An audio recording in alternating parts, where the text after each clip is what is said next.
Each and every year, millions of vehicles are bought to be used solely as a means to an end, the end being getting to and from work, the mall, or the grocery store, and the means being, say, a Toyota Highlander. It's not the quickest crossover, nor is it the best handling. In fact, it's not exciting at all. But those things don't matter even one iota to the Highlander's target buyer, and there's absolutely nothing wrong with that. Toyota's midsize crossover is a very sensible automobile, and Toyota is equally as sensible for providing a huge number of buyers with exactly what they want. Here's why the 2017 Toyota Highlander is better than ever before, why it will still be shunned by the enthusiast crowd, and why it will continue selling in droves. Toyota's latest take on the midsize crossover is attractive enough, but it's not going to stand out from the crowd. A new pyramid-shaped grille is the biggest change from previous Highlanders, and it joins new taillights to keep the 2017 model looking fresh. Big changes can be found in the Highlander's engine bay. A new 3.5-liter V6 puts out 295 horsepower and 263 pound-feet of torque. That's 25 more ponies and 15 more pounds-to-foot than before, and, while it's not as quick as a V6 EcoBoost Ford Explorer, you can feel the extra power from behind the wheel. The models are still saddled with the old 2.7-liter four-cylinder, which is probably best avoided. There's also a new 8-speed automatic transmission in the V6-equipped Highlander for 2017, replacing the old 6-speed unit. That helps eke out a bit more fuel economy from the big V6, which is rated at 21 miles per gallon in the city, 27 on the highway, and 23 combined for front-drive versions. Drop 1 mpg across the board if you choose all-wheel drive. We would suggest that buyers skip the $31,570 Highlander. The V6 powered the Plus, at $37,460, is a more reasonable starting point. XLE models add about $3,000 to that price and benefit from leather seats and an 8.0-inch in-tune infotainment system with navigation.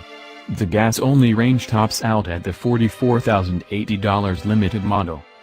For $42,090, the SE trim is aimed at enthusiasts with a, very slightly, sportier suspension tune, 19-inch alloy wheels, and blacked-out projector beam headlamps.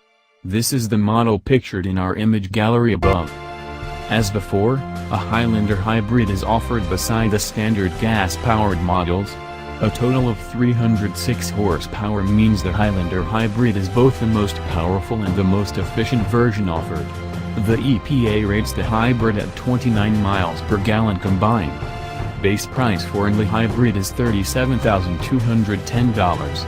The most expensive Highlander you can buy is the $48,820 Hybrid Limited Platinum, which gets a big, panoramic moonroof and a sweet 360-degree bird's-eye view camera with multiple viewing modes so you can park this people mover more easily. All 2017 Highlander models get Toyota Safety Sense standard. That package includes forward collision warning, automatic emergency braking, lane departure warning, lane keep assist, and adaptive cruise control. A blind spot warning system with rear cross-traffic alert comes on everything but the LE and the Plus models.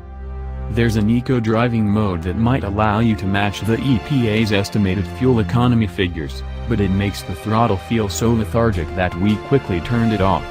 The hybrid model feels powerful, and though he didn't get enough time behind the wheel to truly test its MPG figures, we can definitely say the system is refined, operating with very little indication of which parts of the high-tech drivetrain are actually sending power to the wheels. Don't expect much steering feel from the Highlander, regardless of what trim you choose. Sure, the SE may be a little bit tighter, but this isn't a driver's car. It is quiet and comfortable, however, which is probably more important to the buyers Toyota is aiming for. In addition to the smooth ride, ample space is another selling point for the Highlander. Depending on the package and trim level, Highlanders can seat 7 or 8 passengers, or, with the third row stowed, hold 42.3 cubic feet of stuff in the cargo area. Fold both rear rows and there are 82.3 cubes at your disposal. You can't get Apple CarPlay or Android Auto in any Highlander, which is a shame. Toyota's in-house Entune infotainment generally works fine, though it's oddly missing a dedicated button to access the navigation system. Toyota has given a whole bunch of crossover buyers exactly what they want. The 2017 Highlander is innocuously styled, comfortable to drive or ride in, and roomy. There really aren't any glaring faults to complain about, as long as you're willing to concede that some buyers just want a reliable vehicle to haul their families and their stuff. For that, the Highlander is a perfectly reasonable choice.